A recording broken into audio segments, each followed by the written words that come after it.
All right. Again, so welcome everyone. In case you don't already know, my name is Isreal, and I'm a product designer. In the last 4 years, basically, I have engaged myself with product design, shipping products across different sectors, fintech, and a number of other sectors. And it has been fun so far, right? And on the side as well, I help mentor designers every now and then, to hone their talent and, be better at the craft. So I'm going to be teaching us a few things, fundamentals of design, basically, of product design in particular. And as the class goes on, I'm going to be dropping 1 or 2 gems. If you can write some things down. If you are that smart, you can cram it. I hope you don't forget. If you already know your level of smartness, you know the right thing to do, right? So it's always safe to write some things down. So let's begin.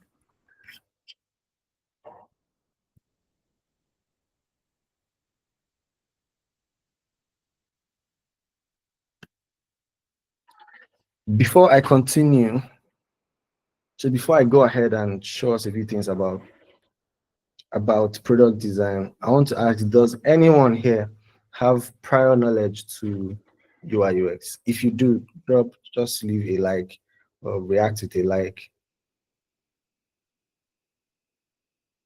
So if you have in the past read or have taken any course regarding product design or UI UX design, if you might want to call it. Okay, so we have some people. If you don't, can I see you? Just raise your hand.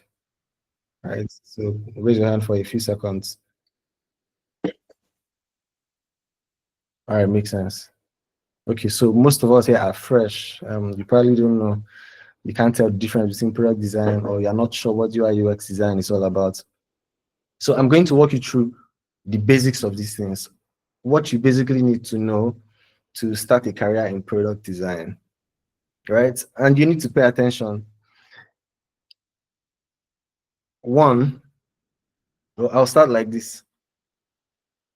One of the reasons why you need to pay attention is I try to teach people in the most simple way possible, right? So if you stay through my class and you don't understand what product design or UI UX mean, it is going to be really hard for you to understand that, right? So I'm going to try to be as simple as possible. You can put your hands down now. I'm going to try to be as simple as possible, right? And yeah, I hope we understand. So let's take the ride. So I'm going to start with a few pointers, right, on what UI UX is and what it might not be. Right. So every now and then, some of the people that get into product design say graphic designers who that have maybe background in graphic design, and then many times people mistake UI UX design for for a higher level of graphic design, right? And that is not what it is. Also, a number of people feel like, oh, the reason why I can't do UI UX is because it involves coding and I don't have the brain for coding and things like that. UI UX does not involve any coding. You don't need to know any coding language, Python or Cobra or C# or whatever coding language that you've heard of, right? You don't need any of those coding languages to be a UI UX designer. In fact, being a UI UX designer has nothing to do with coding, right? I mean, you're going to be working alongside or collaborating with developers most of the times, right? But the actual craft itself or the actual career field itself has nothing to do with coding, all right? One of the things that people have issues understanding is the difference. What is UI design? What is UX design? What then is product design and things like that? So I'm just going to break it down for us, right? And we're going to start from the beginning. Most of the times when you see job descriptions or you see people talk about these things online, you're either going to see product design, or you see UI design, or you see UX design, and then when you see them together, you're probably going to see UI UX. So many times people say, "Oh, I want to do UI UX. I want to do UI UX." So UI UX. So we're just going to explain all that in a few moments. All right, this should be a short class. So what exactly is UI design? As you can already read from my screen, it is simply the process of creating designs or designing digital products. So as the name implies, user interface. Interface basically has to do with visuals, right? So when you see your laptop, everything that is displaying on your laptop has to do with visuals, or is something that you see, which makes it visual. And that entire screen that you see when you look at your laptop is an interface, right? And the first process that an interface has to go to for it to be usable is that it is thoughtfully designed, right? So before I'm going to get to that point later on. I'm going to get to the point where I talk about what place in products does UI UX stand in. That's why I'm going to get to that part. But first of all, UI design, which implies user interface design, is basically the designing of interfaces. That is, instead of designing flyers, so a graphic designer would design a banner, a promotional banner, a marketing banner, or a flyer for an event. The flyer that we saw on the screen that had my picture and the title of the class and the things that we're going to be running through, that's a graphic designer's job, right? To design flyers like that, or to design the presentations or things like that. For a UI designer, what you design is interface, and interfaces are usually digital, right? So interfaces of laptops, interfaces of mobile phones. And also another misconception of UI design is that many times people think that it is limited only to phones and tablets and laptop, but really it is not, right? It is user interface designers that design interfaces for cars, right? You know, when you are driving and let's say your car has Apple Play or Android Play, all of those interfaces, it is UI designers that get to design those things, or user experience designers that get to design every single interaction that you have to navigate through in most of these digital devices.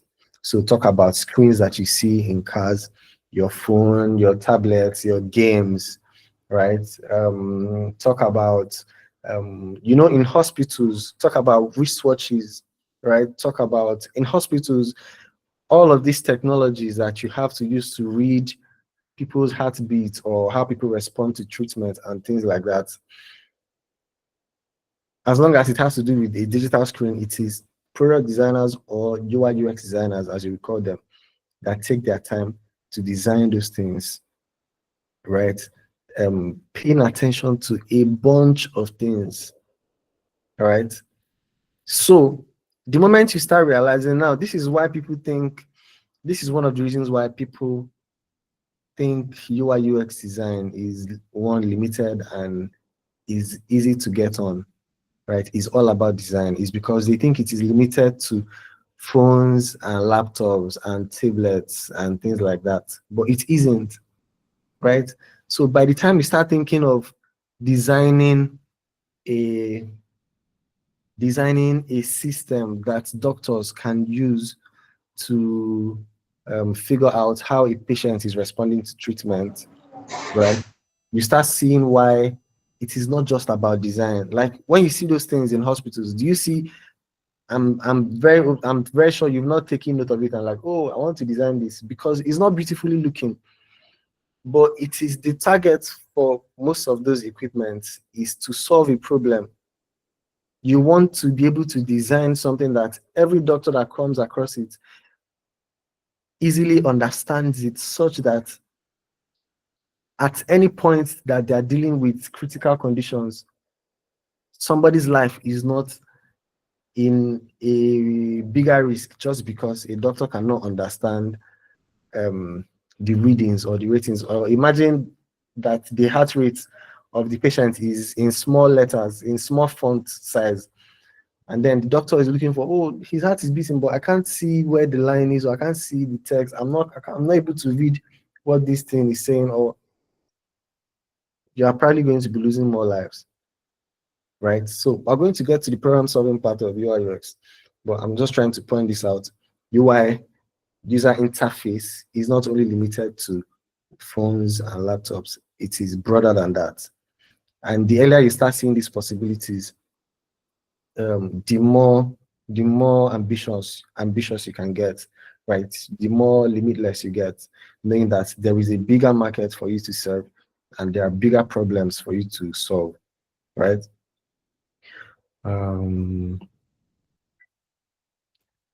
Then UX. So we've talked about UI, user interface. UX simply means user experience, right? And this is the place that deals with, is the aspect of product design or UI UX design that deals with how people perceive or experience or navigate interfaces. So now you spend some time to design an interface. Let's talk about WhatsApp. Let's use WhatsApp as a case study. You spend some time to design an interface or a set of interface like WhatsApp. Now, what happens with visual items is that people can only see them. They cannot experience them. And so when you see a car on the road, what happened is that you saw a car. When you drive that car, what happens is that you experience the car. That's why you hear people say things like, oh, the driving experience is not exactly nice. Like when you sit in the car, the seat is a little bit lower and things like that, right? It's because even though the car looks nice, that is the build of the car, the design of the car is dope, but the experience while using the car is not the best, right? So that is what UX caters for, user experience. So when you design interfaces that are nice, dope, is beautiful,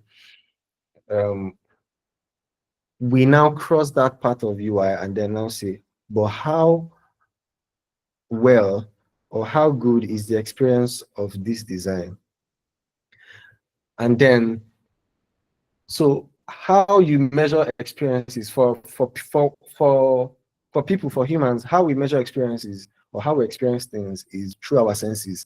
You see them, you can touch them, you can feel them, right?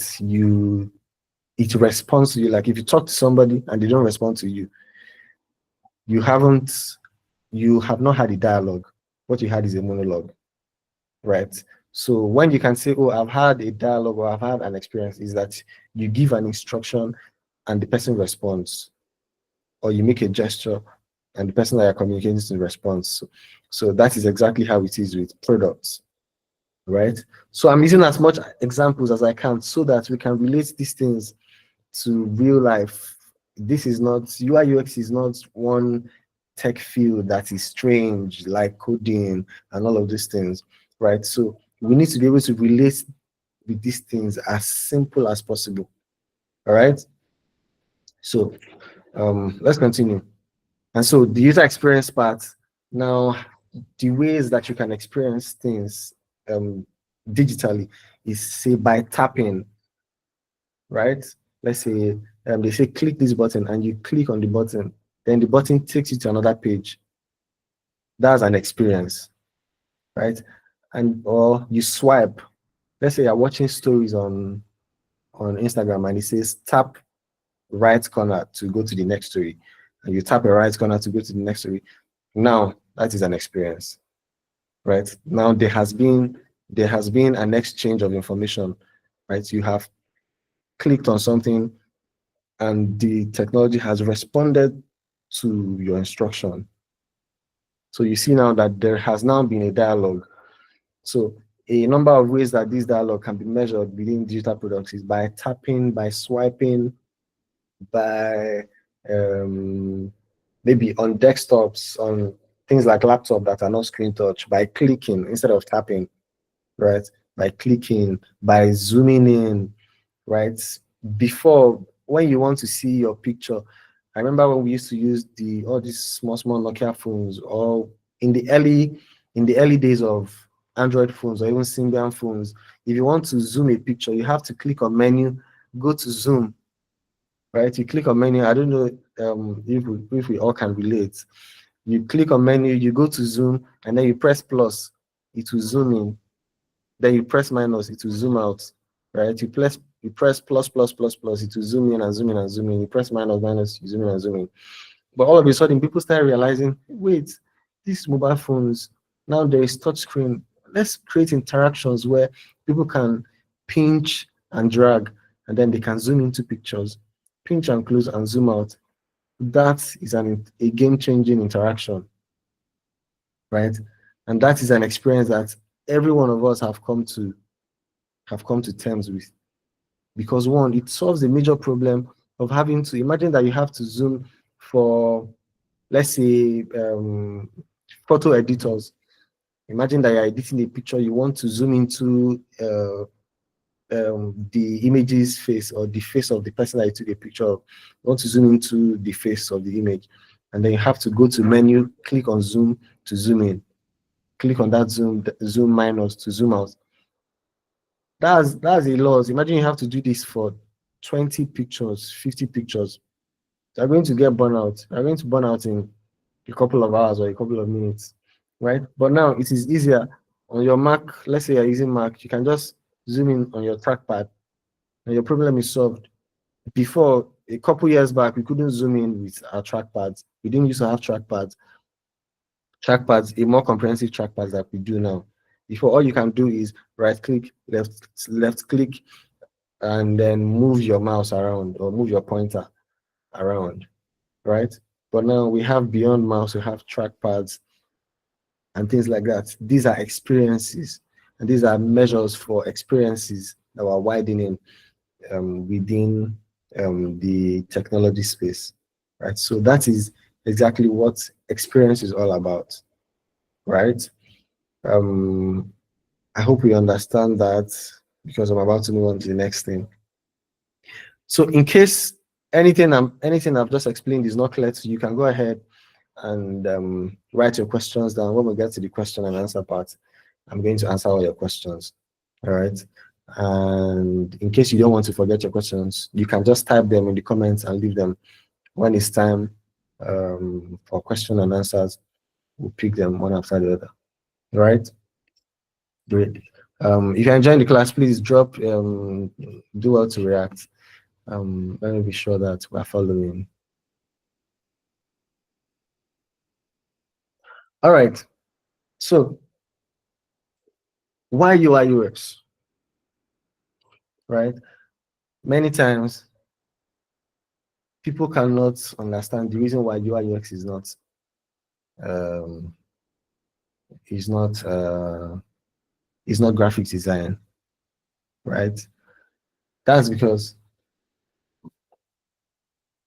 UI UX is beyond design. Like I've already explained to us now, the moment you start seeing UI UX beyond mobile apps and laptops, softwares on your laptop, you start seeing it in, interfaces that you use in cars. Imagine that as technology is expanding, you can already see that there are self-driving cars. There are cars that you don't need your gearbox to navigate.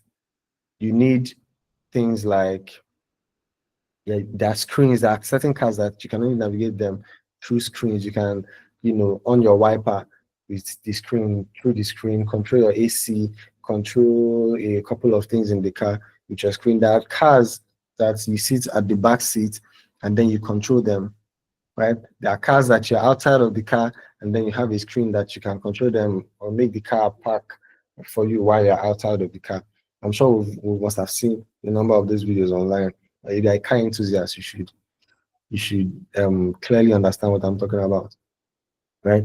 So, like I was saying, the reason why UI UX is so important is because it is not about graphic design. It is first about problem solving, right?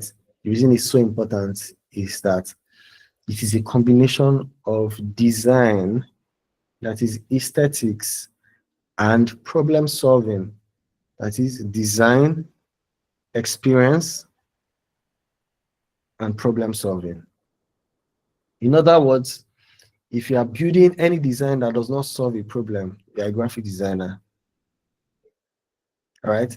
If you're just designing nice screens, and oh, I just designed this mobile app. Oh, what does it do? It's just another mobile app. Then you miss the point. If you are joining, if you want to learn UI UX just because, oh, I have passion for design, I feel like, oh, I'm a great designer, and I have a background in graphic design, I've worked in social place as a graphic designer, that is going to make me a great UI UX designer, then you've missed the point. All right. UI UX is not only about graphic design, it is vastly about problem solving. Take this for an example. Initially, the only way that we could make transactions where you'd have to, I remember when I was in secondary school, if you want to withdraw money, you would have to join this long queue just to withdraw money. But now people took time to develop technologies like what's it called, POS, right? Develop interfaces for it so that you can do the same transactions that would have taken you maybe 300 naira bike to go to a bank, to stand in a queue, right? And then at this point, you just come out of the bottom. Like there's literally a POS, at least two POS in every street. Literally two POS spots in almost any street. Right? If I come out of my street, I can count at least 3 POS spots that I can easily just withdraw from. That's problem solving. Imagine somebody's like, oh, withdrawing in bank is not cute. Staying on the line is not cute. You know what I should do instead? Let's make different levels of lines. That is, instead of staying on the line, just on the ground floor, let's make another line on the top floor and make another line on the fourth floor, on the fifth floor. You make a bunch of lines, right? Yeah, you reduce the queue, but there's still a bigger problem because people still have to spend 300 naira to take a bike to come to that place to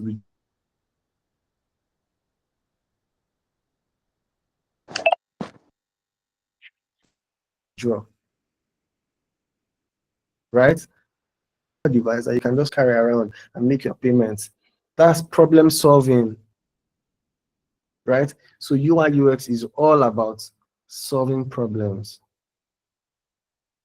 I worked with a health tech that instead of going to a hospital to get treated, you can stay in your house, open your web app, and book an appointment with a doctor.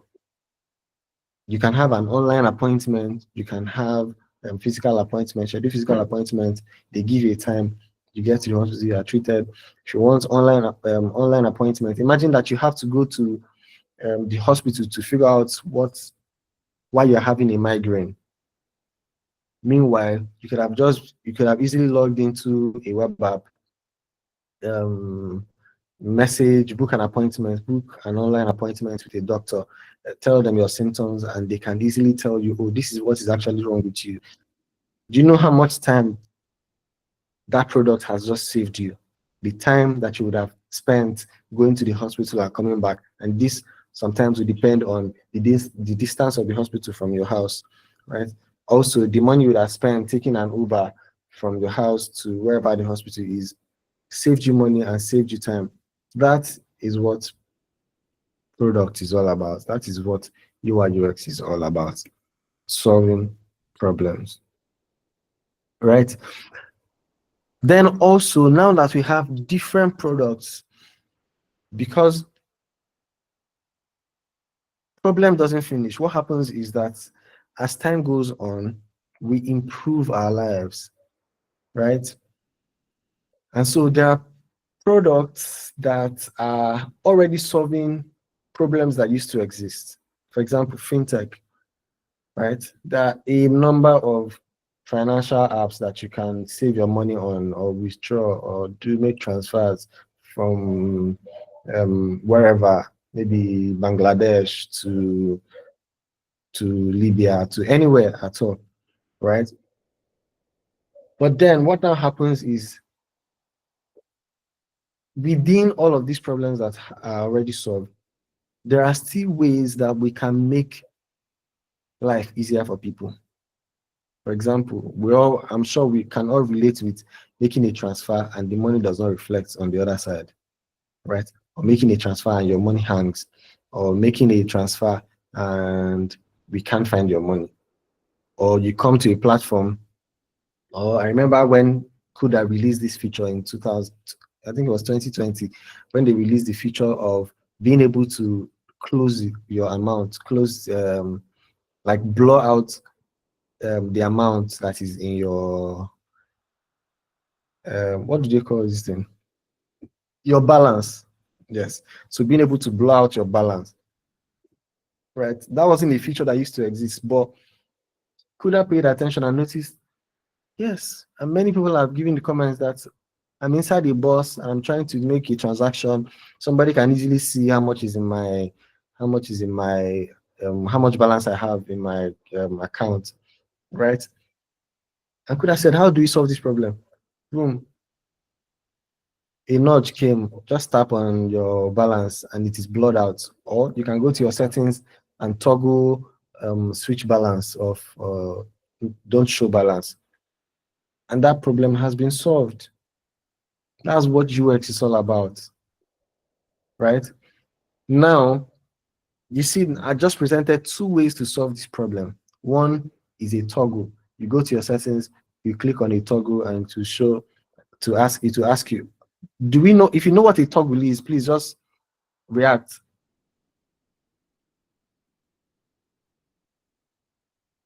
Okay, so I'm guessing most of us don't know what a toggle is.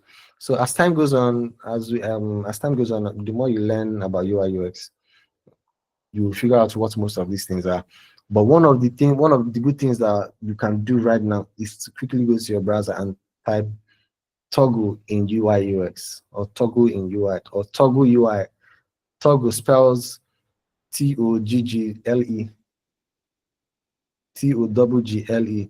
That's a toggle. So you can just type in and then you see exactly what I'm talking about. I'm sure most of us you will use an Android phone. In fact, if you are on this call, you obviously have an Android phone, not an Android phone, a smartphone. Sorry. So one of the good things that you can do for yourself as a UI UX designer is to make the internet your friend. You hear anything, just Google it. I say, oh, toggle, Google it. I say, oh, navigate, what's navigate? You Google it. I say menu, what's menu? You Google it. This is an introductory class, so I might not have the time to, I definitely do not have the time to teach you everything that, or explain everything that I might have mentioned, right? So one of the good ways to learn is to make Google your friend, right? Anything that you hear, how can I do this on Google? How can I do this? YouTube, right? Majority of my learning UI UX was from browsing the internet recklessly, right? Googling, watching YouTube videos, and things like that.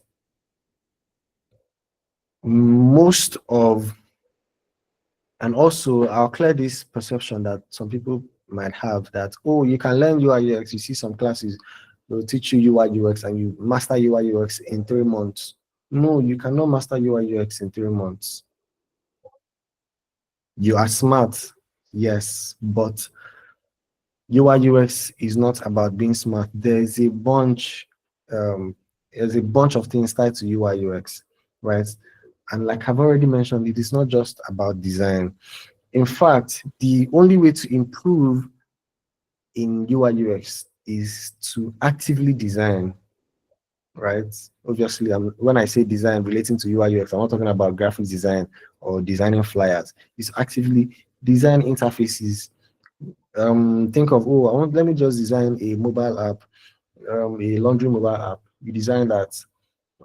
Obviously, you are not just designing. There are principles around designing. If we have enough time, I'm going to walk us through that. If we don't, maybe when we individually decide to, learn, take a course or things like that, you get to know more about those things.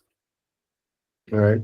But do yourself good, learn, like research, right? Research. So while I was talking about problem solving, and I was talking about Toggle, and we're using CUDA as a case study, right? So CUDA decided, oh, instead of embarrassing people while they're in public trying to make transfers, let's present a solution.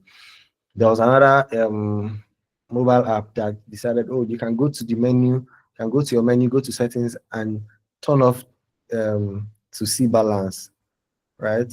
When you toggle that thing off on your balance, when you log in, you won't be able to see your balance again. Maybe it will be star, star, star, star, star. That is now going to be there, right? And then Kuda decided, instead, let's just tap blur. When you tap on your balance, let it blur out. Tap on it again, it will show. Now, one of the things that has happened is that CUDA has presented a shorter and a less friction way to do that. So imagine that you are using Kudru. So let's call that app Kudru. Kudru will tell you, go to the menu, you tap on menu, you tap on settings, and then you start looking for, oh, there's profile settings, there's these settings, then there's balance settings, and then you now toggle it off. What has happened is that you have probably spent 30 seconds trying to do that action that somebody else just did in 1 second, just by tapping the balance. Now, that's elite problem solving. That's what UI UX is all about. Like I mentioned, it is not just about design, it's experience. So this other person is having an extra 30 seconds interacting with the product, while you, in 1 second, have just had that same experience, but in a very shorter time. That's how you reduce friction, right? Also, I hope some of you have experienced it. Like if you are often on the internet, you might have experienced this.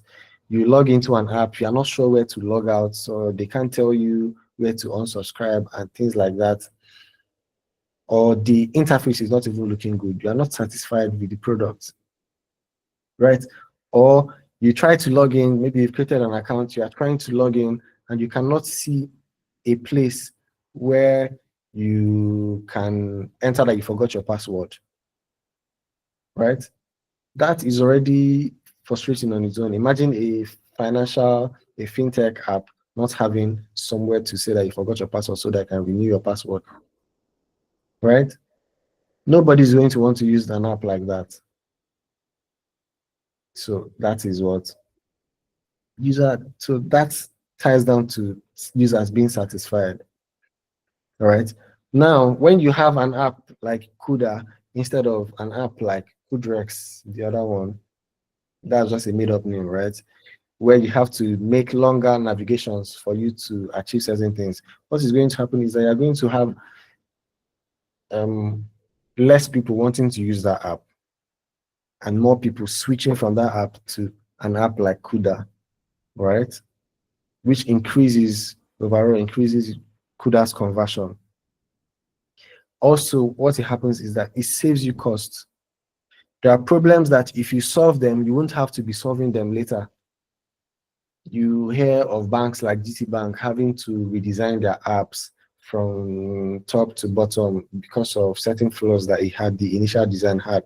Those are things that when you intentionally build an app, paying attention to usability, paying attention to the users, what the users actually want, and paying attention to the experiences of the users while navigating through your app, you won't have to spend extra millions paying UX designers and paying developers to redesign or to rebuild a product that you have already built.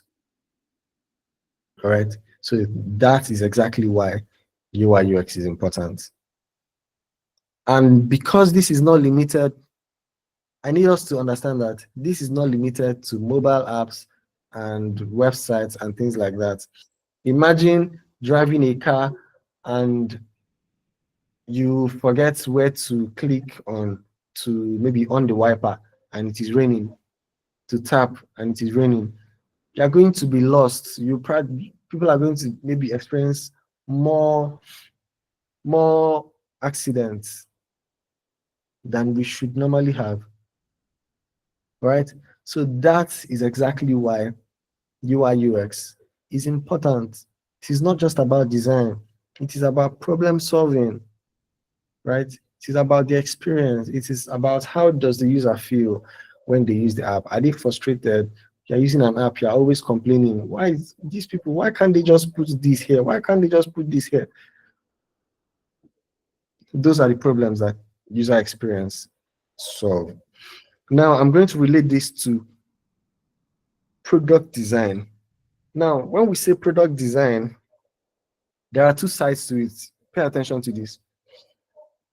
Now, there is product design. Pay attention. Every single item is a product. All right? Every single item is a product. Samira, do you have a hand up? Yes, I do, sir. I sent a message. I just wanted you to confirm if you got it. Based on what we discussed earlier. All right. Okay. Yes, sir. Thank you. Give me another 5 minutes. Okay. Thank you very much. All right. So, what was I saying? Somebody please remind me what I was saying. Where did I stop?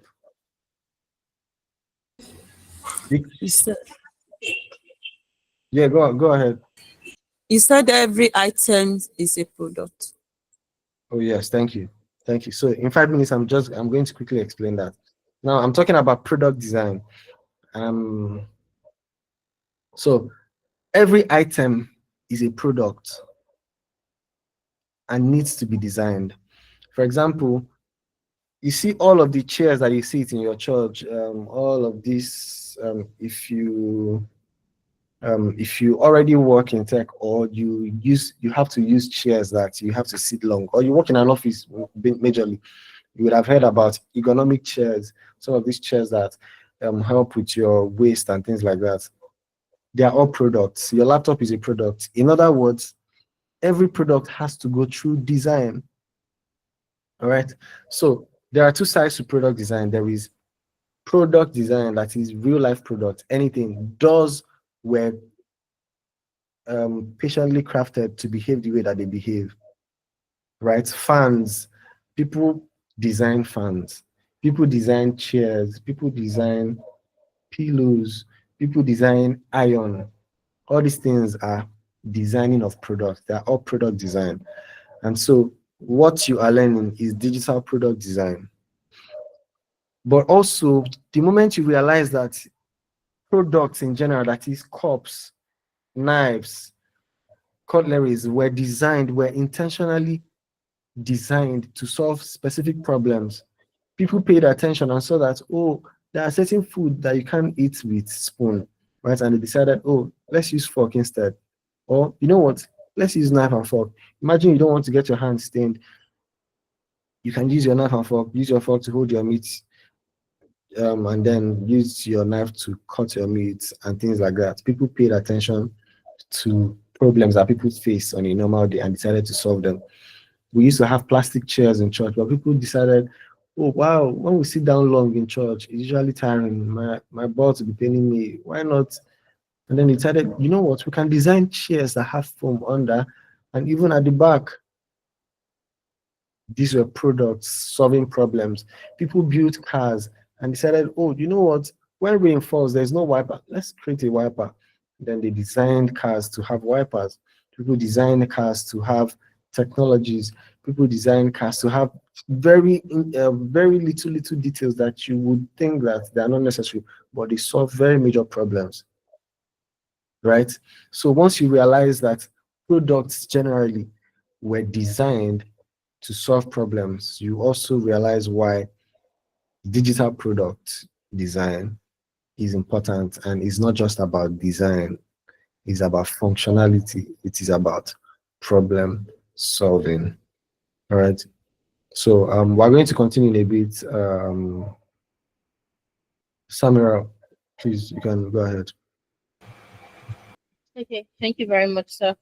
Good evening once again, guys. So as you listen to Mr. Israel talk about product design, and um, he gives you all of the insight tips that you need to succeed, would want to introduce someone to you who is part of our alumni community and is one of the success stories that we have. She currently practices of product design as well, and we believe that listening to her talk about it would give you more insight and motivate you to actually want to take this a bit more seriously, or more seriously rather.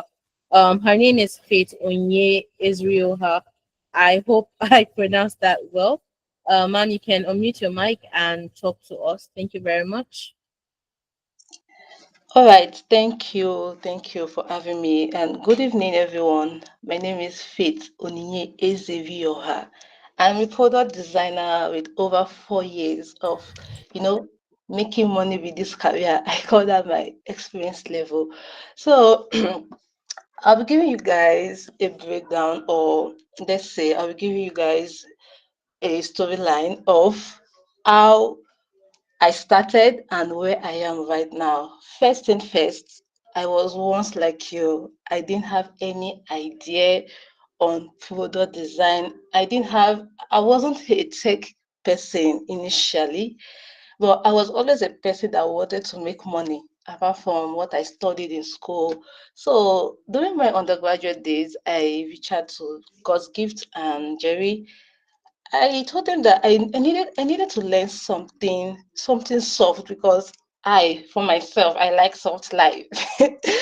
I enjoy working at home. So okay, they introduced me to this visual meeting, something like what we are having now, an introduction to tech field, which I attended. And I was shown different skill in tech, software engineering, cybersecurity, product design, and PM, product management.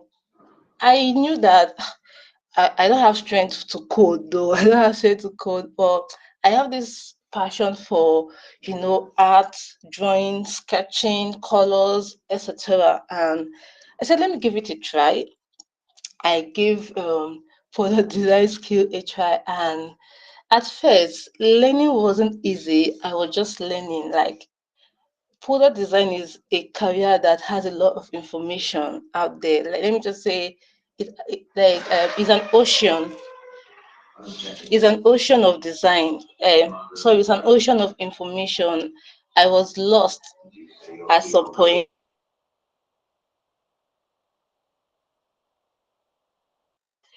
I was lost. Sorry. Hope everyone can hear me, please. I was lost at some point. I was just learning randomly. So I reached out to God's Gift and Jerry again, that I needed a mentor. I needed someone to guide me. I needed a pathway to follow, because everywhere information choke. Like, if you go on LinkedIn, there's information how to be a UI UX, how to do this, how to do that, and I was just designing. Like, I wasn't in a direction. So they introduced me to Israel Nauma, our facilitator for today. He was my mentor. Like, and one thing I can say is that I learned a lot from him. Like, every class, there's an assignment given, and I must do that assignment, because a question, we're expecting a question to be asked based on that assignment. A project was given to me. I learned better with him. Like, my journey as a product designer was seamless. And one thing with Israel Nauma is that like he knows his cake. He knows what what he do. He knows product design very well. Like, he's one of the best designer I've ever come across. His works are neat and structured. There's always a thing he will tell me. As a good product designer, your work should be as neat as possible. When developer pick your work, they shouldn't even complain about alignment, structure, or consistency. He always beats on consistency, and that is one thing I love about him. His work is so simple and clean. So fast forward to where I am now. I've been working with my skill, and regardless of me being a graduate of a certain course, the skill is still helping me to make money. That is a big motivation for me. I don't know your motivation, but if you want to make money and you don't want to stress yourself, you don't want to start thinking of 9 to 5 work, or coding and the rest, and you are here and you have a keen eye for design and you love colors, I think you are at the right place. And with CareerLeap, I guarantee you that you have the best mentor, which is Isreal Normal. You won't regret your decision if you want to learn, if you want to further more in further design. So ever since I learned through God's gift, Jerry and Israel, my story has been success all along, back to back. I keep on, getting projects to work on.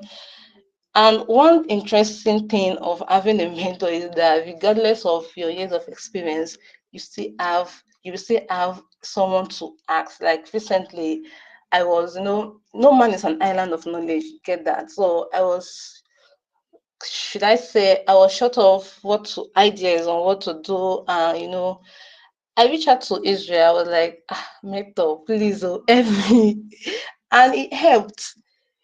He actually helped me in solving that problem. And one thing with product design is solving problems. So throughout my years of experience and from the product I've worked on, product design is about solving problems. Really, you can't be a good product designer when you are not like thinking of, okay, what would this product help me to achieve? And I worked with one PM. She was very strict, but she made me realize that in every screen, every action you put on that screen should have a corresponding um, follow up. Like, for example, if I'm working on add to cart, like a screen of order summary, and I place a button to increase quantity of a goods I purchase, the user should be able to see, like the user should be able to see all the products they have added to their cart. That is a product designer. You think, you make research even before, like, the amount of time I spend on making research is way more than the actual time I spend on my computer working. You need to have idea of what you're trying to solve, the problem you're trying to solve, and how best it can be represented. Every product you worked on, you should be thinking of the user. What can the user, how can I make this product be easy for the user? So this has been my success story. And if you are like me, you don't like stress, and if you're like me, you don't like stress, you like design, I think this skill is for you, and CareerLeap is actually an institution for you to, you know, put your money in. You get it 100-fold. I'm telling you. So thank you for having me, and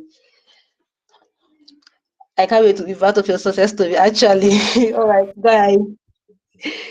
Thank you very much, Miss Faith. You guys have heard from the horse's mouth. It is not rocket science. You can do it. She did it. She's successful at it. So this can actually be your story, and this could be you coming back in a couple of months to actually tell us that what we are doing here today and the efforts that you have actually put into it has made you a success, and you could be part of our next cohort to tell other people about your success story as well. Thank you very much. And I hope that this has actually impacted in you. Miss Faith is going to be here also till the end of this session. So you can ask questions if you have any. Mr. Israel, you can continue. Thank you very much, sir. All right, thank you, Samuel. And Oyin, well done for sharing your story as well.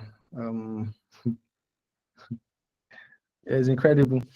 I remember telling you to track your progress, right? Take a look at the set of designs that you used to design when you started,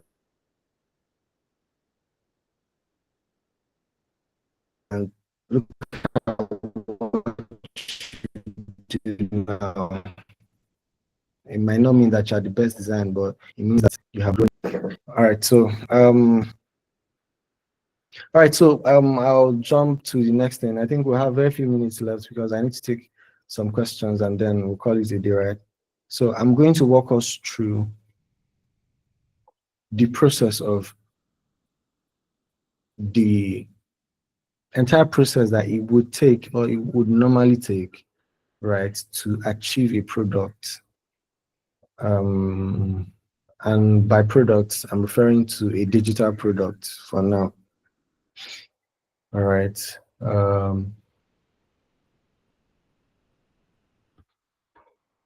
So let's say now you understand what UI UX is.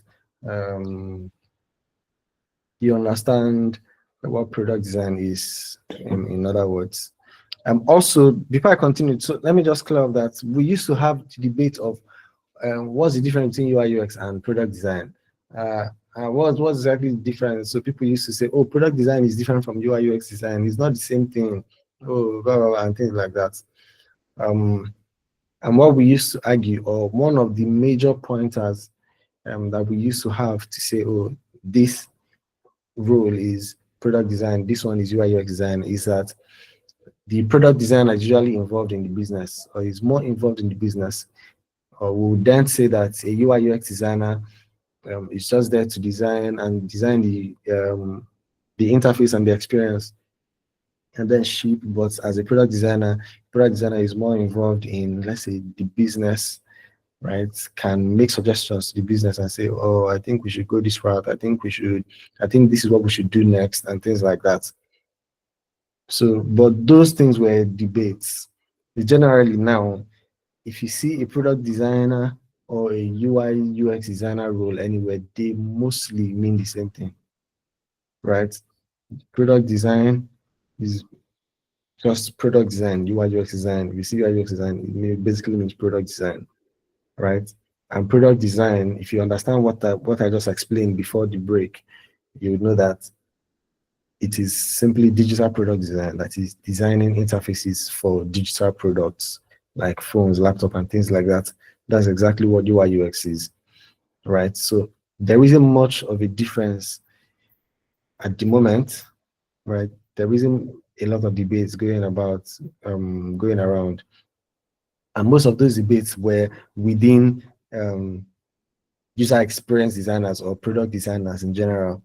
But companies that want to hire, they just know that, oh, we need somebody to design our interfaces and to design our experiences. Anything that they are called, whether they are called UI UX designers or product designers, shall find us the person, right? That's what companies are concerned with. Also, you see certain companies say, oh, we're just looking for a UI designer, right? That is somebody that can just design intuitive interfaces and things like that. Yeah, that's a real thing. Maybe and also, so I mean, this is as wild as it can be. There are people that they specialize in building design systems. There are people called product design managers.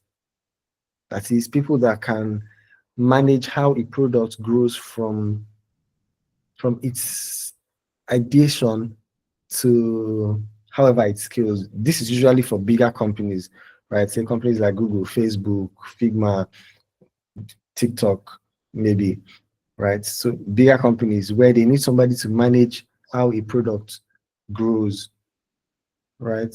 That is be in charge of the design system. I'm sure maybe most of us have not heard anything about design system. As you learn, you get to learn all of these things. And like I already mentioned earlier, you can do yourself some good. You go online and Google these things. One of the reasons why, do you know, one of the reasons why I like Googling things, like the moment I hear about them, is because I Google them, I might even forget what that thing means. But the next time that you come to now say, oh, let me learn these things, you are not foreign to those things. It feels like, oh, I already know these things, and then you go through those things, you learn those things, feeling like you know them, right? And then you actually learn them better that way. All right. So pay attention. If you can, just quickly type to Google. Don't get distracted, but just quickly type and read one or two lines, and you might have a glimpse of what that thing means. When you come back to it, it doesn't feel foreign to you. First time always feels foreign. Second time is familiar, usually familiar. So yeah. So the life cycle that you usually take to build a product usually would start from here, right? But doesn't end here. You can see that this is a loop. There is no place where it stops. It's just a circle. It is because, like I mentioned earlier, you solve a problem, but always there are ways to better these things. Like the CUDA example that we use, they built a product or solves a problem. People saw, oh, we can do this, we can do this. You can also see this in WhatsApp. You can see that every single time, almost like every month or 2 months, you see WhatsApp ship new updates, right? Now you can transcribe a voice note. That's the latest update. Before you couldn't like a status. Now you can like a status. Now you can mention people on statuses on WhatsApp. That's iteration. That goes through the cycle. You research, you ideate on the product, you draw up user flows, or you wireframe, or you sketch the flows for how you want all of these interactions to run. Then you come to where you now actually design. You design, you push it out to users, they test, it is working, and then they use. You continue your research. That is, so research can be just listening to the users. We'll use WhatsApp because almost everybody here is on WhatsApp, if not everyone, right? You can see all the updates that WhatsApp had made in the last 1-2 years, right? If they weren't researching, they wouldn't be making those updates. But they research, and research is not a strange word. You can just be listening to your users. Like you can ask people, how is your experience using WhatsApp? They can say, oh, it's great, but when I call somebody, sometimes the call won't go through. And they'll ask you, are you sure it's your internet? No, it's not my internet. Then what could be wrong? You check on their own end. Oh, it's probably this, probably that. That's research, right? Listening to your users, listening to what they would like, listening to the problems that they face using your product, and then making adjustments to those, right? You ideate, that is, you think, so how can we solve this problem? They said they're having issues, blah, blah, blah, blah, and things like that. I remember my birthday was 9th of January. Initially, when I do my birthdays or when people post my pictures on my birthdays, I have to be watching. I'm sure all of us can relate. You have to be watching everybody's status, almost everybody's status on your contact list, just so that you don't miss anybody out, so that somebody will not feel bad that, oh, you did not see their status and you did not even say anything when they wished you well, right? But now WhatsApp decided, oh, you can mention people on those statuses. So now people wish you happy birthday and they can mention you on those statuses so that you can see them. You will be notified. That's problem solving, right? They went through the whole cycle of listening to users. They wireframe those ideas. If you don't know what wireframing is, you can go ahead and just Google it. After wireframing, they go ahead to now design the solution, right? So let's add that art feature, and now please, when you tap the art, it opens a page where you can enter the person's name. Those are now the visual designs playing out. And then also, this is not only visual design, of course, the experience. Instead of tapping, you can swipe instead and things like that. And all those things. They ship it to users. Users use it. Oh, incredible. Great. They continue their research because they're not just working on a feature, they are building a product, a lasting product. All right. If they're building a product for 2020, by now we would have moved on to another product. But you can see Instagram. In fact, Instagram used to ship an update every two weeks. No. Google Chrome ships an update every two weeks. right? Instagram, I'm sure you've seen Instagram change their add button or share button from one place to another, or add to story, add to status from one place to another. They've changed it over time. All of those gestures, all of those actions were based on research. Oh, it, do users find it better to use it this way? Do users find it better to use it this way? It goes through that research, ideation, user flow, they wireframe, they design, they test it and see, oh, users are not really familiar with this. They go ahead to research, come back, and the cycle continues, right? So that is usually how it works for any product in simple terms. Like I mentioned, this class is just a very introductory class. With time, if you choose to take courses, you are going to learn a lot about some of these things. And lastly, I'm just going to walk us through like the basic things. And the reason why I'm walking us through this thing is so that we keep it in mind. Most of the times, people that jump into UI UX, they don't have this thing in mind, right? And that is principles of design. Now, many people come into UI UX design and I'm thinking, oh, it's just like graphic design, but you don't have a correct knowledge of how you should actually design. There is a way to design, right? There is a proper way to design anything that you are creating. Like one of the things I've tried to establish with this class or with this session is that problem solving is a universal concept. The people that created doors was so that people are not living in the open. They are not living inside the house feeling like you're living in the wild, right? That was essentially the reason for doors, right? People decided, you know what, let's create things like rug. It was because people were living in places where if they walk around barefoot, they'll feel like the floor is cold, the weather is cold. Decided, oh, you know what, let's create rugs so that you don't walk around towels with your feet cold. That's problem solving. It's a universal concept. It is not a product design concept, right? So even in digital products, you have to also pay attention to those things. When people were designing phones, the reason why phones, the early time when the phones were first designed, it was as massive as a desktop. At a point, it became as big as a plate of food. You know, the old telephone that we used to do. From time to time, it became something portable that you can carry around. The entire idea of those things were to solve a particular problem, right? And digital product design or UI UX is not an exception from all of those ideas, from that universal idea. And so when you try to design, there are principles that you have to pay attention to. You have to pay attention to color, balance, typography, alignment, right? Hierarchy, and a lot of other things, contrast, things like that. You have to pay attention to, is this font good? Is this the right font to use for this? You see some people, they build products, but they don't use the right font because there are certain fonts that are easy to use. But sometimes you see a nice font, oh, it is nice, but you won't pay attention to the fact that if somebody reads with that kind of font for long, they might get fatigued, right? So what you might want to do is use a more readable font for, let's say you're building a website, a blog website. You're not going to want to use stylish fonts. You might want to use very basic fonts, right? Because people are going to spend time reading these things and you don't want them to get fatigued, right? So that's where typography come in. Oh, okay, typography is not only about your choice of fonts, also the size of fonts or the size of letterings, right? Like here you see principles of design and then you see the remaining text small here.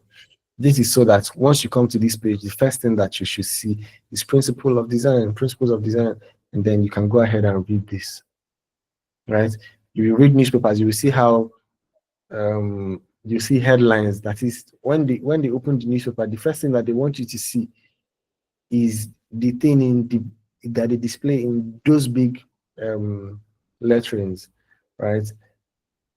30 died on an airplane, this, and then you go ahead and read how that happened and how you should be careful to not take certain flights and things like that, or precautions that you can take when taking flights. That is how communication works. It is the same way you teach. So this is not, like I mentioned, I'm trying to relate this thing to real life scenarios. When you teach people, you don't come and start telling them. So psychology can also be seen in when you did. People are going to be lost. They don't even know what you're talking about, and they don't know how to relate what you're talking about. They don't know where to how to perceive what you're talking about. But when you come and tell people, we're going to talk about psychology and how it affects your reasoning, people are like, oh, okay, so tell us how it affects our reasoning. They go ahead and tell you about psychology and then go ahead and tell you how psychology affects your reasoning. All right. That is all it is, right? It is all about communication. It is all about experience, right? So these are things that you need to pay attention to when you design. We don't have so much time, so I'm going to stop here, and I hope we've learned a bunch of things. I really hope that this have maybe ignited some of the doubts that we had in feeling like we might not be able to, be a UI UX designer. I hope this is an form of encouragement for you, and I hope for some of you that already had prior knowledge to UI UX, I hope this has been a more expanding, class for you to realize that it's beyond mobile app. You can go ahead and shoot your shot at more digital interfaces design like cars, wristwatches, hospital equipment, and many other things, right? So I hope we've learned a bunch. If you have any questions, please shoot.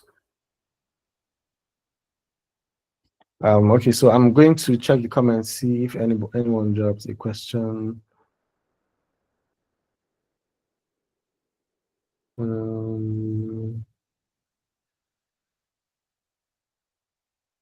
Okay, so there are no questions on the comments. So if you have any question, please just raise your hand. If you don't,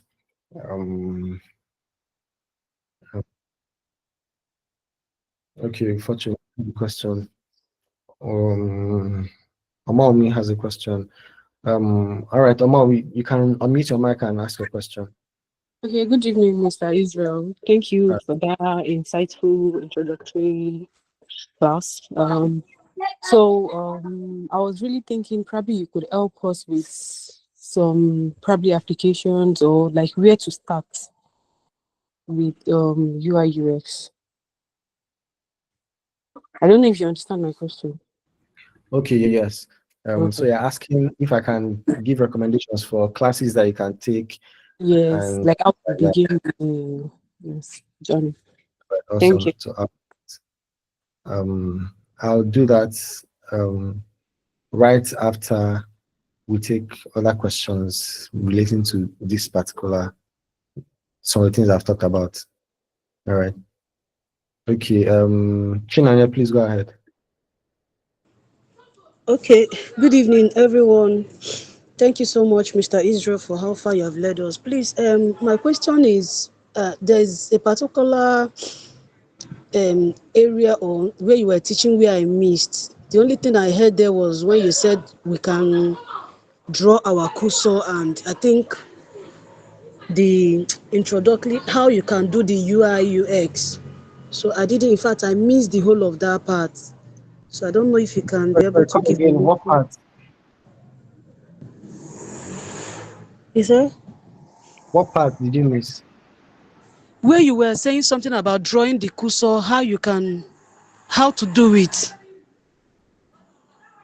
how to do UI UX. Okay. I'm guessing that was at the beginning of the class, around the beginning of the class, right? Yes, yes. Okay. Okay. I'm not sure I remember my line of thought at the time.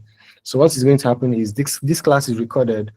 So we're going to get the video to you guys after the Okay, class and go through them okay, without okay, anything. okay, better. That would be nice. Thank you. All right, thank you, Chinaya. You can take your hand down if I'm taking your questions. Oluwabumi, please go ahead.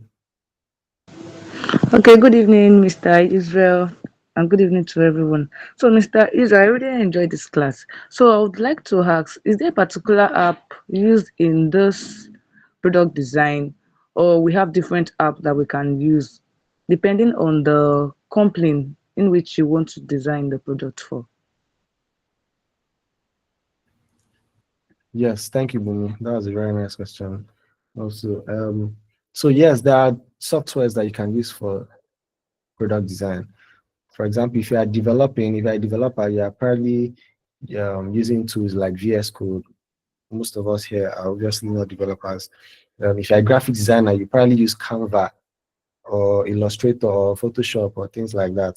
If you're a UI UX designer, you need to be familiar with Figma, first of all, because Figma is the most popular tool at the moment for product design. So you need to be familiar with Figma, Sketch, InVision. Let me see.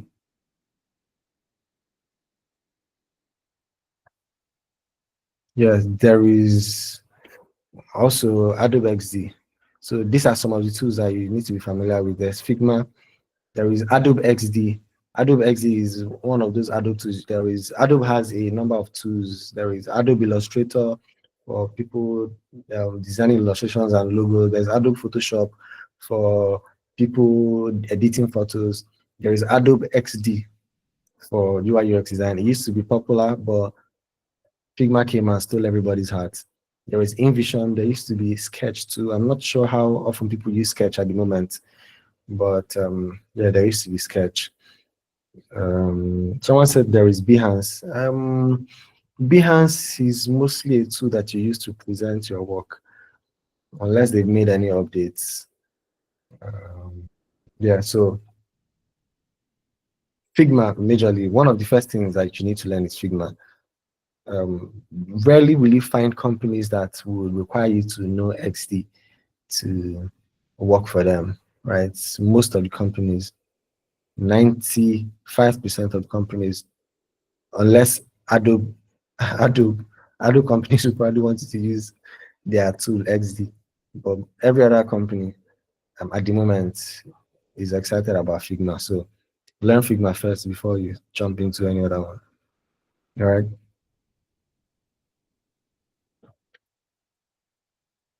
All right then. So I'll take Serifat. Sorry, I might not know the okay, let me open this so that I can see the other which questions are coming in. So Okay. Serifat, please go ahead. Okay, thank you. Please, do we need to learn in UI/UX? Do we need to learn HTML, CSS, and JavaScript? Okay, good question. No, you don't. One of the first things I talked about in the class is the misconception that you need to learn how to code to be a UI UX designer. To be a UI UX designer, you don't need any knowledge about coding. You don't need HTML, CSS. I used to be a developer before I switched to UI UX, and I have not touched anything code in over 4 or 5 years now, right? So no, you don't need to learn HTML, CSS. You don't. Just jump into UI UX. All right. Next up, Timiline, please go on. If I've answered the question, you can take your hand down. Well done, Mr. Isreal. Well done. Well done. Yes, sir. It's my pleasure joining the class. Actually, it's late due to information that doesn't get in touch with me on time because I've joined since 12 p.m. and thereafter, like there's a notification that meeting was being cancelled. That's why I didn't join since the beginning, which pains me a little bit. I joined around 6:30 plus, but that's not the issue. Thank God I still make it to the class. And the thing I want to requested for is the live video in case of those of my type that will miss the class at the initial stage, so that we can understand fully what UI UX design entails, and paraventure what we'll be needing in learning the the course, or yeah, I think I'm right. What we'll be needing, like, yeah. Thank you very much, sir. All right, thank you, Timmy. Yes, so the video is going to be sent to the group. I'm guessing there's a group, so we're going to get the video for this class. It's recorded, if you notice. So we'll get that. Thank you, Timmy. David, please go ahead. Good evening, Mr. Israel. Thank you for the impactful introductory class on product design. Just a quick one. My question is there a particular specification of laptop PC to be used, like maybe the graphics card, the RAM, the longevity of the battery, or is there a particular type of system, a particular type of PC to kickstart product design journey? Thank you. All right, thank you, Ademola. There is no particular system that you would need to start learning UI UX. But as time goes on, you would want to work with maybe a higher spec of system and things like that. And the reason is, or for starters, if you have an 8 gig RAM system, you'll be able to navigate your way around Figma or the tools that you use to design easily, right? A MacBook or a PC or a Windows PC of maybe 8 gig RAM, right? 216 gigabytes, you are good to go, right? But what now happens is, because you are dealing with interfaces that sometimes pay attention to colors, what happens is that some low fidelity laptops, I'm calling them low fidelity, not because they are not good laptops, it's just because now at some point you'd have to pay more attention to certain details, right? So certain laptops, their color configuration is not exact. So you might choose a shade of red on your laptop and think, oh, this is the proper shade of red that I need. But when it appears in maybe in the places or website where it's supposed to be displayed, it might come out in a little different shade, right? Which is not bad, but for an expert, those are things that you would want to be paying attention to. But you are just starting out, you don't need anything extravagant. You just need something that works, something that can take you through Figma and not hang, something that you can go on YouTube, watch video while you're designing, and it will not hang, and it will not, it will be blinking. You have that, you are good to go. So 8 gig RAM system usually does that for you, whether MacBook or Windows, you are good. All right. Fortune, please go ahead.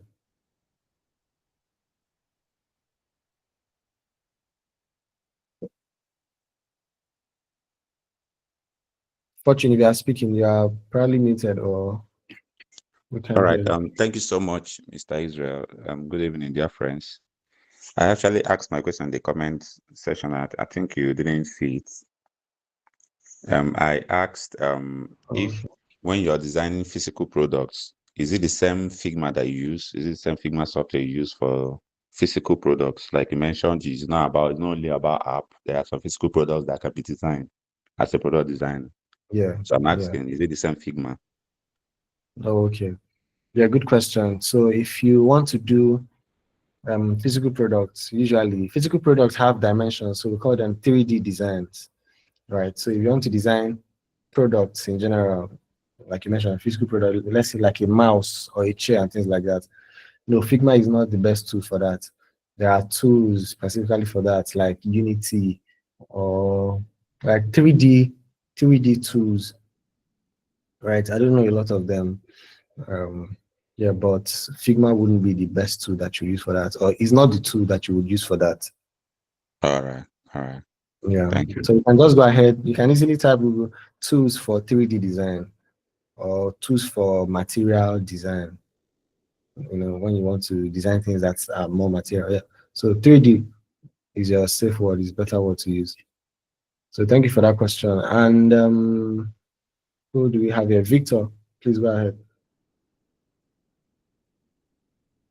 Uh, Good evening. Thank you for the class. All right. My question is close to what he just asked. I think you have shed light on that aspect. I wanted to know if designing the 3D, designing, like you said, designing wristwatch, cars and the rest can also, because it's part of product design, if it can also be done on Figma, but it's cool. You've already answered it. Thank you. All right, awesome. Thank you, Victor. Also, when I was talking about cars and research, I was talking about how you navigate them, like the CarPlay, all this screen in your car that you can touch and maybe increase the bars in your car or navigate to on your Bluetooth and things like that. It is UI UX designers that design those interfaces too. Let's say Apple Watch or smartwatches. It is UI UX designers that design smartwatches. So this is to break that limitation of mobile phones and laptops and tablets is what we cater for. That's not all that there is to digital product design or UI UX. There is the smartwatches, there is car screens or technologies in cars and things like that. So yeah, and lastly, Valentine, please go ahead. Okay, good evening all. Thank you, Mr. Israel. So as a newbie now, where do we start? How do we learn this Figma app and probably the duration, and how can we start getting clients? Because I'm here to make money. So where do we go from here now? Thank you. All right, awesome. So that's the first question I got, and I'm guessing that's the last as well. So you can start by Googling. Or just to point out to a single direction, there is a course on Google. Google has a course. Just look for Google Design Course, Google UI UX Design Course, and you can learn UI UX on Google. There are other platforms where you can learn UI UX. There's Coursera. I don't know if any of us know Coursera. There's Coursera, there's Udemy. Just go to any of those platforms and search for UI UX courses. You would see a bunch of courses that you can take, both introduction to UI UX and more advanced courses. Courses on user experience, courses on things like that, on a bunch of things that you would need, right? CareerLeap also have a product design bootcamp coming up later. I'm sure there's a group for you guys. So once those things are in place, you are going to be informed so you can join this. If you don't want to take any of those courses, maybe because they are paid, there are platforms where you can get free courses as well.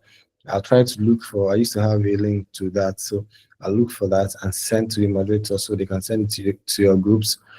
In case you don't have access to those, just Google how to learn UI UX for free. You are going to see a lot of things. Like I mentioned, primarily what makes designers better than other ones, or what makes you a better designer than another designer most times might just be how quick you are to finding solutions. For example, if there is something that I can't design at the moment, I know exactly how to find answers. I can quickly go online and say how to design this, and I know the articles to read, and I know how to read to find those answers. But there's probably somebody else who also, just like you, knows how to design, but they are not quick to check online to find solutions, or they don't know how to find answers online. That's usually not a very good skill to have, right? What makes, in fact, this is for almost every tech field, but development. What makes you a senior developer many times is not that you understand the language that you're coding in many times, is that even though you don't understand that language, you know exactly where to learn it, how to learn it, and things like that. All right. So, yeah, make use of your internet. There is Google Course, there's Coursera, there's Udemy, like I already mentioned. CareerLeap has a bootcamp coming up soon that you will be informed once it is live. So yeah, that is all. I'll take one more question, or let's be fast. I'm going to say this as fast as possible. If I've already answered the question, then take your hand down. Obi.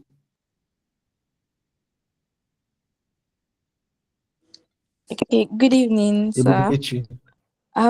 My question is, you had yes, Obi Ebubechuku.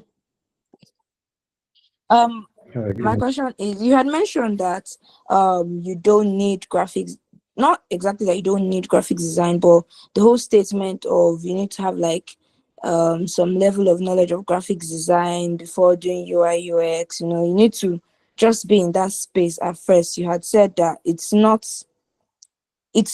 like, it's more like a myth. Yeah, you had said that it's something like that. So but when Faith was talking, she said she has like a keen eye for art, you know, for all those type of things. And I also have like friends that do UI UX, and they keep saying that, oh, it's nice to have like graphics design, to know how to design normally like graphics. So my question now is, do you think it, if you don't have like, let's say you can't draw, you can't do design, you can't do all of these things, do you think it would be difficult, or everybody's just going to be on the same level when they start like training for UI UX? Yeah, that's my question. All right, thank you, Ubi. So this is how it happens. If you know how to design, you will probably get um, you probably get easily familiar with UI UX design faster than maybe the next person that don't have any idea about design. So what happens is that if you know how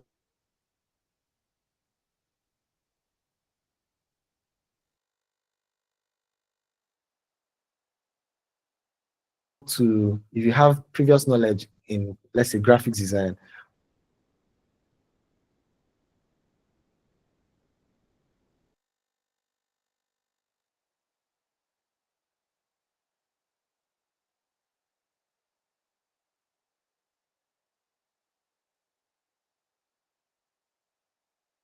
what happens is that it means that maybe over, you know how to use a number of things, right? There are certain principles of design, the UI aspect of product design. You might get a hang of it. You will get a hang of it faster than the next person that don't have any prior knowledge of design at all. Do you understand? But that is all that it is. It doesn't mean that you will be you will know how to do research better and things like that. Like I mentioned, it's not just about design. There are other sides to it, right? So it gives you an edge on the design side, yes, but it is bigger than design generally. Does that answer your question? Yes, it does. So do you think we need like a little bit of or let's say basics from designs? You think we need that, or we don't need it? It's just going to be in any UI UX course in general. It should be, but if it is not, then you need to take design courses, because obviously what you're doing has to do with design. And like I told us, you actually have to learn design, which I had a screen that talked about principles of design, because you are not just you are solving a problem, but you're solving it through design.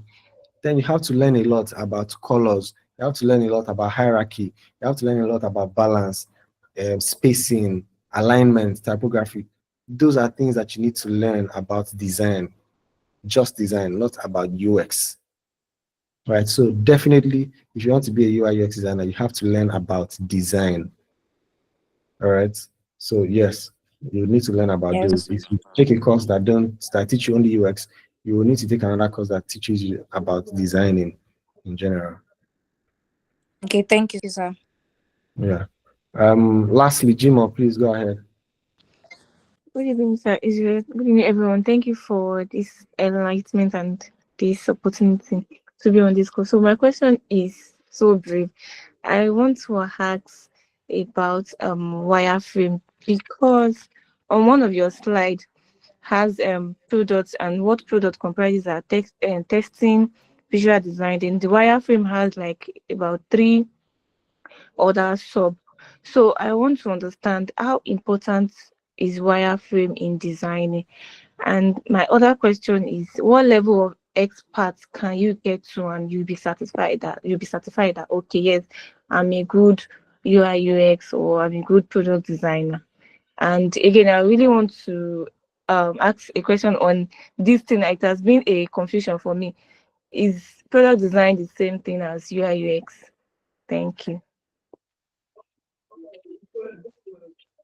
Okay, so if you were here earlier in the class, I addressed the difference between product design and UI UX design. And basically, it is literally the same thing. Most of the job descriptions or places that you see UI UX and product design, it is the same thing. The debate around product design being different from UI UX design is not even something that the people that need a product design or UX designer are aware of. It's mostly between designers. So, but I already talked about it within the class. And yeah, once the video is sent to us, you can go ahead and watch that part. What was the coming? What was that your only question? No, I asked how important is wireframing in Oh yes. designing? Oh yeah, it is important, really. It basically gives you a blueprint of what you're about to, the problem you're about to solve before you invest highly in the complete design. For example, currently in the place I work, we're trying to design an AI or a study AI, an AI that people can use to study. So what wireframe can do is I'm going to make sketches. So because wireframe is low fidelity, you can basically use your paper and pen to sketch. There are other platforms like Balsamic that you can use to, wireframe with your laptop or your phone or tablet, right? But basically, it is just making sketches of the direction you want that design to take. I have in one of the presentation I made, there was a thing like wireframe. So you see, so this is a wireframing. So before you go ahead and create final designs, right, you want to be sure that the final designs you're creating are designs that are going to stand, not that you will now design and they'll tell you go and start afresh and design again. So what you do is you create wireframes, things like this, right, and say, oh, this button is going to say this is what it's going to say. Oh, here we can have the title and here we'll have this. If they say, oh, no, this does not meet, this is not what we want to do, let's do something else. You can literally write in the people's front, draw out another box and make those sketches. That's called wireframing. There are three different levels of wireframing. This is a very low fidelity. There is mid fidelity, there is high fidelity, right? You can go ahead and just Google those things and learn them on your own. But that's basically what wireframing is. It is important to save you time, to save you a lot of time. Obviously, we know that before you can design, you would have gone through a number of thought process. Maybe 2 days, you create a bunch of screens and they tell you, oh, this doesn't solve the problem that we have in mind, though. Let's take another direction, do something else. But if you have a wireframe, you draw up wireframes and then maybe you're with a product manager or one of the stakeholders and you're like, is this exactly what we're looking for? Do we want this button to be here? Do we want the introduction to be here, that to be here? They say, no, let's do it like this. You draw the wireframe, you do it and things like that.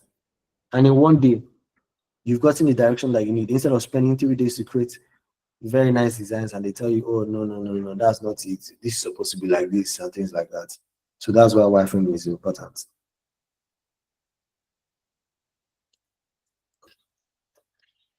So that answers the question, right? Last question. Jimo, please go ahead.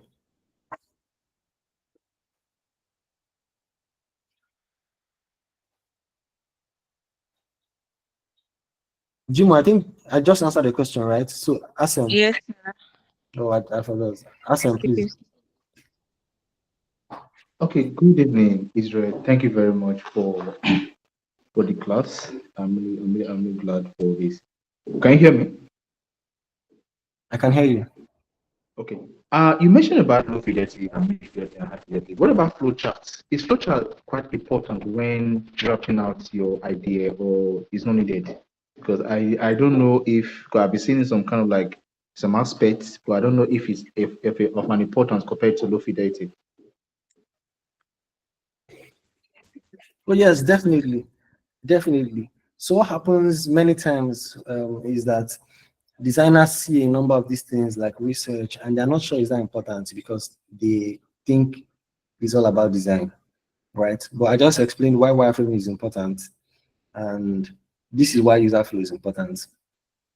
So when you're trying to build an app, right, pay attention. You want to make navigation as easy or as simple or as fast as possible. As fast as possible. For example, if you want to build a hospital, you're not going to go to a place to build a hospital. You probably want to build a hospital around where things are happening, right? Yes. So what happens with user flow is that you first of all create the steps that it will take for users to achieve a certain action. For example, I want people to be able to transfer money. And so instead of just designing and then building screen for where they will transfer money, you say, but how do they transfer this money? And then I say, oh, the first step should be they should log in. The next step should be that they arrive on the homepage. On the homepage, they should see a button where they can click send money, right? You create those steps, and then you say, what's the next thing that they should do? Maybe enter their PIN. They enter their PIN. What's the next thing they should do? To get a success alert. Now, you see, I just gave you a flow, but do you know what happens? What happened is that we missed one flow, and that flow is where do they enter the amounts that they have to send. So what user flow does is helps you capture every single step that a user should take to achieve a certain action. And so what happens many times in products when you don't have user flow is that, remember, user flow, according to the sketch I made, is a very early part of, or early stage of a product. That is at the point where you are still researching ideating, that is when you draft user flows. All right, so you are going to say, oh, the first step should be this, oh, login. Second step should be click on send money. Next step should be, you take your time and think, what should be the next thing you want them to do? Oh, they can't enter PIN when they've not entered amounts. They enter amount and then they click on send. Then we'll ask them for their PIN. And then after they enter their PIN, we'll show them a success message that their PIN, that the money has been sent. And then you can now also highlight if the money if the receiver haven't received the money, we can show them a screen, another step that says user awaiting or money on its way to the person that it is getting to. Once the money has been sent, they should receive an alert that says your transfer was successful or this person has received your transfer. That's how you draft the flow that a product should take. So that entire process is user flow. That is, oh, these are the steps. User flow basically highlights the different steps at every point that the user is supposed to take to achieve a particular action. All right. Does that answer your question? Thank you very much. So that means that if I actually understand from our end, it means that it eases the tension on the wireframe by giving you a guide on how the wireframe should look like. Yeah, it does. It does. Thank you so much. I really appreciate for that. Yeah. All right. So I believe that is all of the questions that we have. Thank you guys so much. I really enjoyed doing this. Teaching is something I enjoy, right? So feel free to hit me up to ask me questions that you can't find answers to. Don't ask me questions that you can easily Google and you find solutions. All right, so make online your friend, make the internet your friend, read things online. Don't just read one article, read a bunch of articles about different things and you will learn a lot. All right, so I remain Isreal Normal, and at this point, I'll hand over to Samira for any other announcements. All right, thank you very much, Mr. Israel. This was such an insightful lesson. Well, Mr. God's Gift would be talking about our boot camp shortly, and also about if you plan on traveling abroad. I didn't mention this earlier, but we had another training where he's going to answer that. You guys can start communicating in your group, please. We had another training where we talked about how you can leverage all of the tech courses that you have learned to be able to travel abroad, get loans that can help you travel abroad. And I believe Mr. Godsgift will actually be shedding more light on that.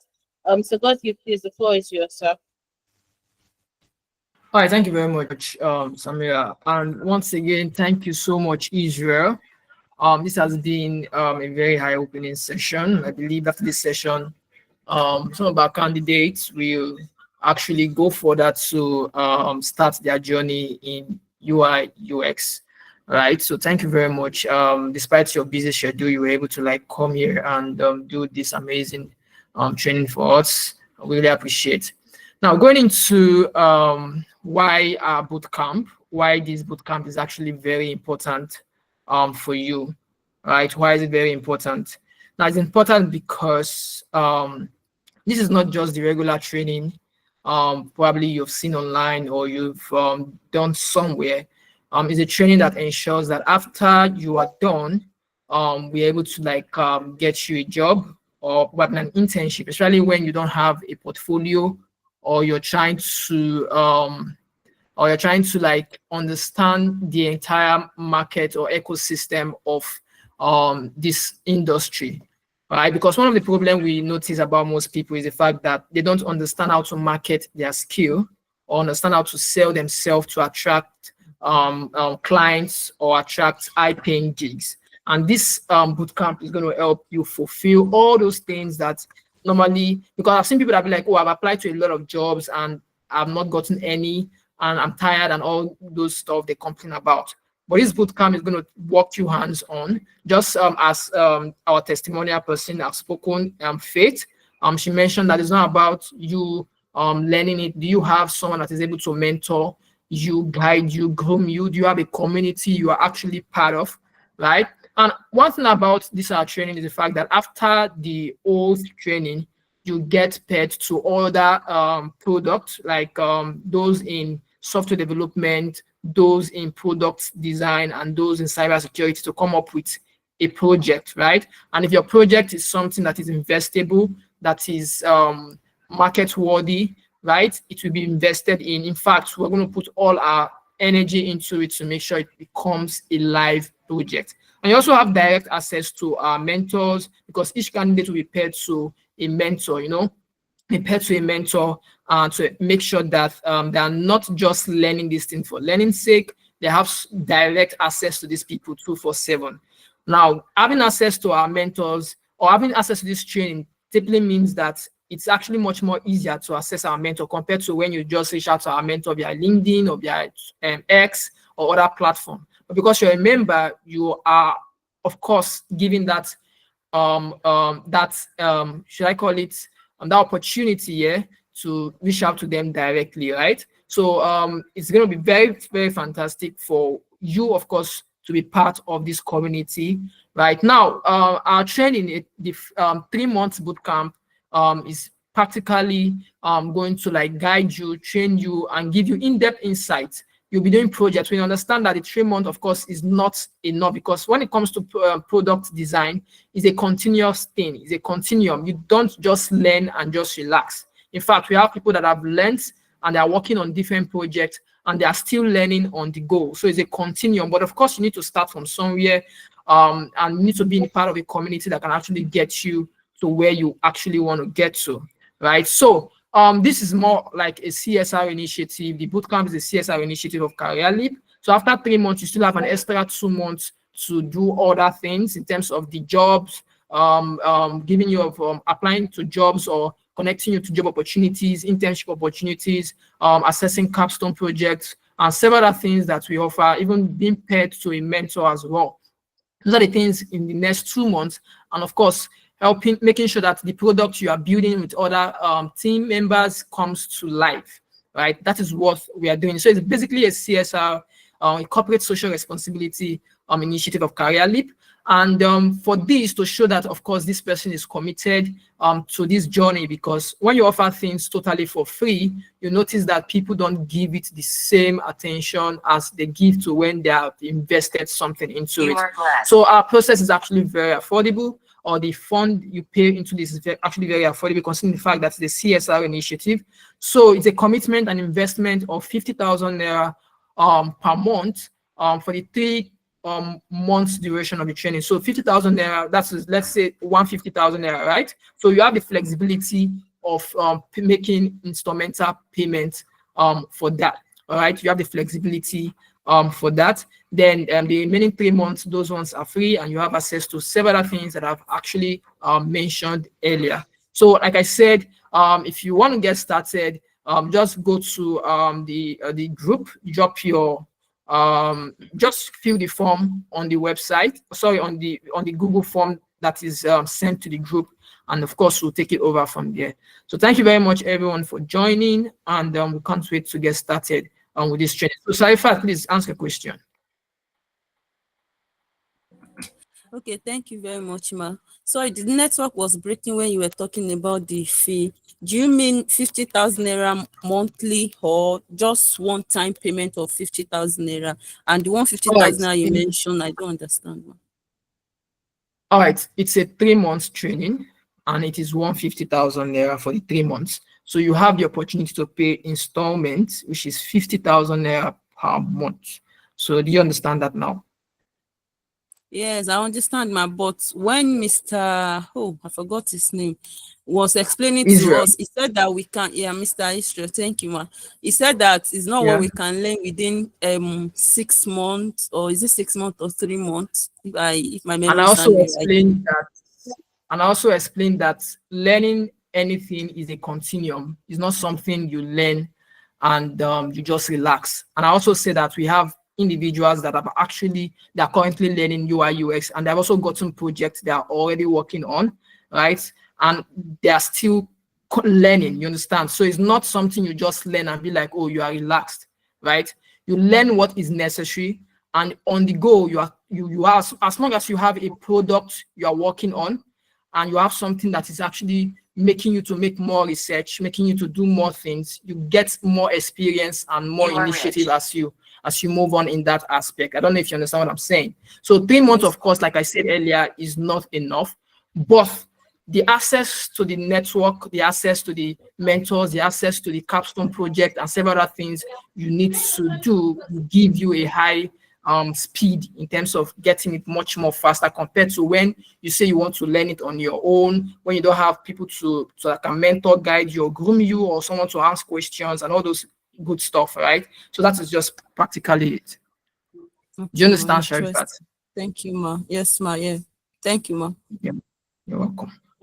All right, thank you very much, everyone, for joining. So if you have any other question, you can simply ask your question. All right, so we are starting the bootcamp in February 1st. So if you're here today and you want to get started, kindly fill the form my colleague have sent to the WhatsApp group.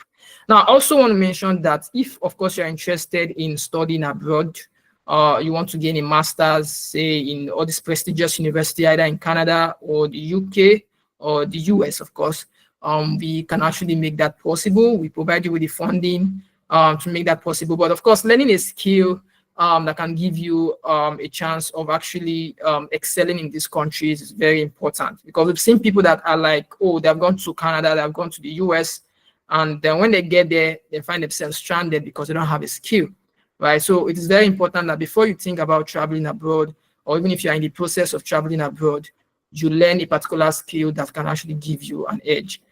We have a webinar at 8 p.m. as we speak, so I think they are already prepared. The webinar is by 8 p.m. tonight, so to talk about how that can be possible for you. SMP, you can ask a question. Okay. I thought I wanted to ask this question anyway, but since you're going to mention in the webinar, but my question is this: is it just only the fund you guys will provide, or it also part the process, the school? Yes, of and course, everything? we do every process from start to finish. So in terms of getting admission, applying to get the funding, guiding you through your visa process, everything to ensure that you are not stranded. I'm going to just share a particular side of my screen to see some of our candidates that are going for project management, business analytics at these universities in the US and Canada. So just give me a minute. Let me share that particular screen. So you can see that these guys resumed in December, and some of them resumed in January this year, of course. So this is Daniel Bubu. This is ALO. This is Northeastern University. This is Daniel Bubu Northeastern as well. This is Shibuike. This is Northeastern in the US. So we have Northeastern Canada, Toronto.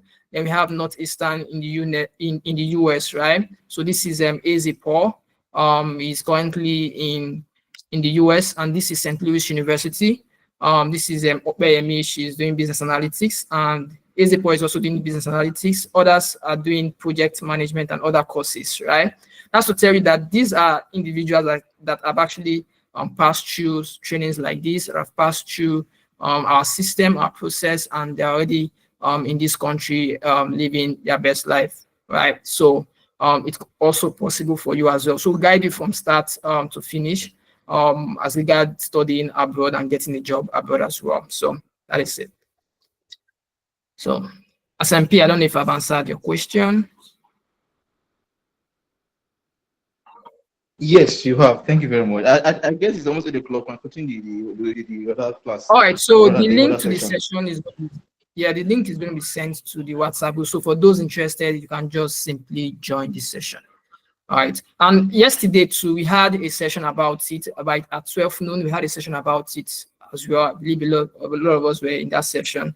All right. So the link for this 8 p.m. is going to be sent to the WhatsApp group, so you can just simply join them. Yeah. Thank you very much. Samira, over to you. Okay, thank you very much, Mr. Godsgift, and thank you to each and every one of you for staying till the end of this program.